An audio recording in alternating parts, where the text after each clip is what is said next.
সৃজনশীলা সৃষ্টি আইডি থেকে আপনি লিখেছেন, আমার বিড়াল লিটারে পটি করে, সে পটি ফেলে দিয়ে কি নামাজের আগে গোসল করতে হবে, নাকি শুধু অজু করে নামাজ পড়লেই হবে?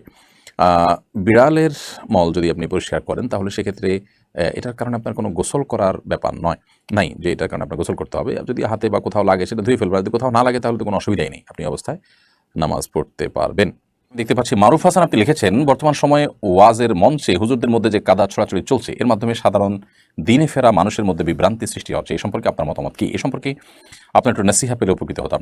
ভাই মারুফ হাসান, আমরা দোয়া করবো আল্লাহ তাআলার কাছে, আল্লাহ রাব্বুল আলামিন ওলামায়ে কেরামকে, ওয়াইজদেরকে, মাহফিলের বক্তাদেরকে পরস্পর কাদা ছড়াছড়ি যেন বন্ধ করার তৌফিক দান করেন এবং তারা যেন দায়িত্বশীল ভূমিকা রাখেন এবং তাদের এই কথাগুলো শুধুমাত্র মুসলমানরা শুনছে তা নয়, ইসলামের বিপক্ষের যে মানুষগুলো আছে, ইসলামের প্রতি বিদ্বেষ লালন করে, মুসলমানদের প্রতি শত্রুতা লালন করে, সেই মানুষগুলো দেখছে, অন্য ধরনের মানুষরাও দেখছে। অতএব ওয়াজের মঞ্চে, স্টেজে এমন কোনো কথা বলা উচিত না যা ওলামায়ে কেরামের মর্যাদা হানি করে, ইসলাম সম্পর্কে মানুষকে বাজে ধারণা দেয়।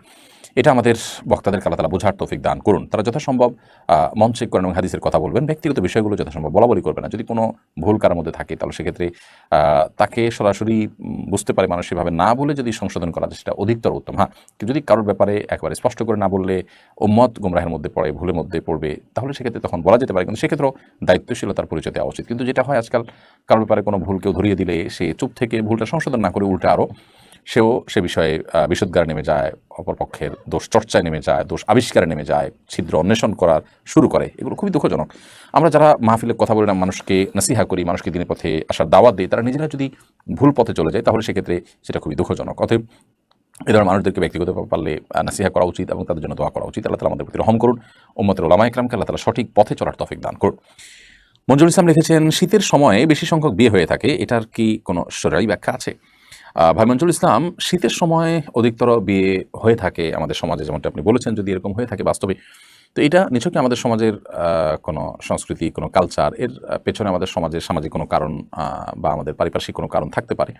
বাট শরঈ কোনো ব্যাখ্যা নেই বা শরঈ কোনো কারণ নেই। শরীয়ত শীত অথবা গ্রীষ্মে বিয়ের জন্য বিশেষভাবে কোনো উৎসাহ দেয় না মানুষকে।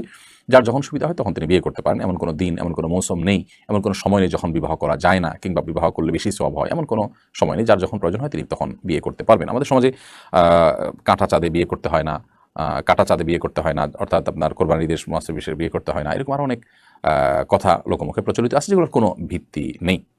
মোহাম্মদ আবদুল্লাহ আপনি লিখেছেন, আমার স্ত্রীকে ভালো না লাগার কারণে তালাক দিলে কি গুনাহ হবে? ভালো লাগে না সেজন্য আপনি তালাক দেবেন, তালাক তো আপনি দিতে পারেন, সেটার সুযোগ আপনার জন্য আছে। কিন্তু জাস্ট ভালো লাগে না এই কারণে আপনি তালাক দিবেন, এই ভালো না লাগার মাত্রাটা কি, পরিমাণটা কি, এটার ব্যাখ্যাটা কি, সেটি আসলে জানা দরকার।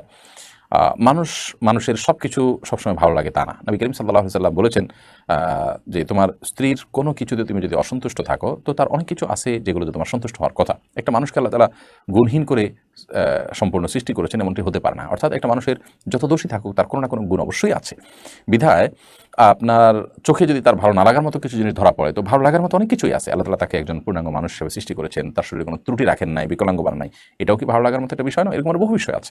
অতএব আমাদের পজিটিভ হওয়া উচিত এবং ধৈর্য ধারণ করা উচিত। দাম্পত্য জীবনে স্বামী স্ত্রী উভয়ের ভালো মন্দ বিষয়গুলোকে এইভাবে দেখার জন্য শরীয়ত আমাদেরকে নির্দেশ করে। অতএব শুধু ভালো লাগলো না এটার কারণে তালাক দিয়ে দিলাম, সেটা জুলুমের পর্যায়ে পৌঁছতে পারে। আর এই ভালো না লাগার ব্যাখ্যা যদি এই হয় যে না, তার সাথে দীর্ঘদিন আমি চেষ্টা করেছি, কোনোভাবে আমার বনিবনা হয় না বা তার কোনো সমস্যা যেটা সংশোধন হয় না, তাহলে আল্লাহ তাআলা কয়েকটা ধাপ অবলম্বন করতে বলেছেন।